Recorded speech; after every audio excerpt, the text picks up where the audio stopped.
खंबीर नेतृत्व हवं होतं, सन्मानाने काम करता यायला पाहिजे होतं, म्हणून आज संतोषनी पुन्हा मनसेमध्ये प्रवेश केलेला आहे। असे अनेक प्रवेश ठाणे, पालघर, मुंबईमधनं येत्या काळात तुम्हाला पाहायला मिळतील, ज्यांना पुन्हा महाराष्ट्र नवनिर्माण सेनेत यायचंय।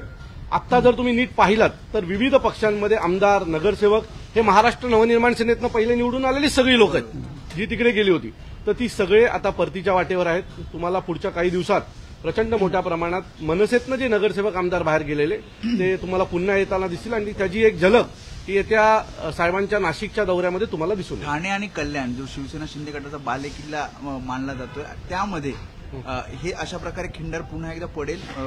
मला असं वाटतं की ज्या पद्धतीचं राजकारण ठाणे जिल्ह्यामध्ये चालू आहे ते पाहता पुढच्या काही दिवसात मनसेमध्ये खूप मोठ्या प्रमाणात प्रवेश होतील आणि हे सतत सुरू राहतील, कारण आयाराम गयाराम सगळ्यांनाच तिकडे घेतलं जातंय आणि त्यामुळे तिथे जे निष्ठावंत आहेत ते प्रचंड नाराज आहेत आणि जे निष्ठावंत नाराज आहेत त्यांना मनसे हा एक चांगला ऑप्शन वाटतोय। त्यामुळे हे सगळेच महाराष्ट्र नवनिर्माण सेनेत येत्या काळात आलेले तुम्हाला पुढच्या काळामध्ये राज्यसभेच्या निवडणुका आहेत, मनसेकडे सुद्धा एक महत्वाचं मत आहे। या मतासंदर्भात आगामी काळामध्ये काय विचार होणार? मला वाटतं की याच्या बाबतीत पक्षाचे प्रवक्ते आणि सन्माननीय साहेब याविषयी सविस्तर बोलतील।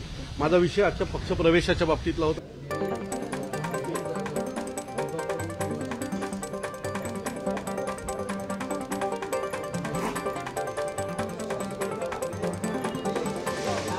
काय दिले